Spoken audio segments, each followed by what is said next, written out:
We all know we're in a crazy market. It's low inventory, it's a seller's market. We've heard all these things. But what does that mean when it comes to actually buying in this market? I'm Jeremy McHone with the Whissel Realty Group, and I want to talk to you about what it's like to be a home buyer in this market.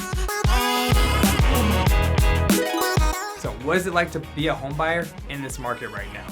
Well, you probably know that we're in a seller's market. That means that there's more buyers than there are homes for sale. So when it comes time to buy a home, you're probably not gonna be the only person that's interested in that home. So what are we seeing in this market? The first thing we're seeing is a limited number of showings. So a lot of sellers know that when they put their home on the market, there's gonna be a lot of people that wanna see it. So we're seeing a lot of homes come on the market, having showings only on the weekend, and oftentimes those showings are for a limited number of hours, say 10 to 2 or 10 to 4, with showings every 15 to 30 minutes. So if you want to see a home, you have to clear your schedule and you have to be flexible. I'll give you an example. I recently had a weekend full of showings where with the same client, I was showing homes at 10, 10:30 in the morning, 2 in the afternoon, and then at 4 p.m. the next day. Because that's just what it takes to see a home in this market. You have to be flexible as both a buyer and as an agent. Now, the next thing we're seeing is we're seeing multiple offers on almost every home, if not every home. So your offer has to stand out, and what I'm doing right now to get it to stand out amongst all these offers is a few things. First, I'm writing great offers as far as terms go. I'm calling the listing agent, I'm asking the seller situation, I'm crafting an offer that's specific to that seller and what that seller is looking for. But the other part of it too is I need the listing agent to want to work with me. So not only am I being communicative, I'm answering my phone, I'm giving them everything they want, but I'm also providing references of recent transactions I've done of those listing agents' information. So this agent can then call other agents I've worked with and find out exactly what it's like to work with me.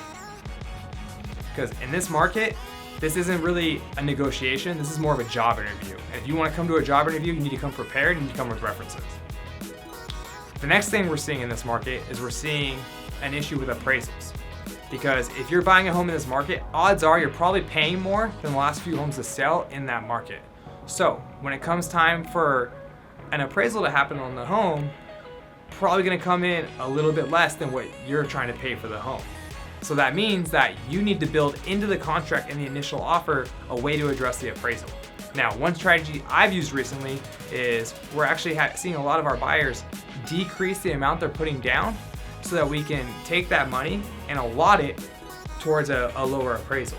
So instead of maybe putting 20% down, maybe you put 5 to 10% down, and then you use that other 10 to 15% to put towards a low appraisal to get the offer accepted. So the next thing we're seeing is homes not appraising at the right value. Because if you get your offer accepted, you're probably offered more than the last few homes sold for in that neighborhood. So that means that when the appraiser comes to do the appraisal, there's a possibility that comes in a little bit low. So the way I've been attacking this issue is I've been encouraging my buyers to actually decrease the amount of money they're putting down as a down payment and setting that aside to be able to pay a gap for a low appraisal. So I'll give you an example. Let's say you're looking at buying a home for $600,000 and you're looking at putting 20% down, right? So $120,000. What you might do instead to get your offer accepted is put 10% down, and then that way, let's say that home appraises at $550 instead of $600. Now that $60,000 that you saved from the down payment, you can put towards covering that gap between the $550 and the $600.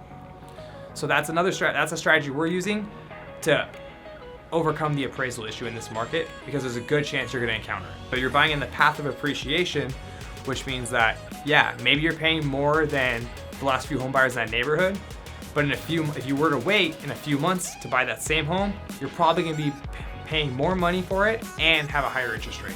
I know it may seem overwhelming and difficult to buy in this market. However, think about this. Right now, if you buy, you're buying in the path of appreciation. So if you were to decide to wait and buy later, there's a good possibility that you're paying more money for the same house and you're paying a higher interest rate for it. This is why I believe that if you're interested in buying a home, now's the time to buy it so that you don't end up paying more for the same thing later. If you have questions about whether or not now's the right time to buy or what it's like to buy in this market, Give me a call at 619-971-0791 or drop a comment or send me a DM.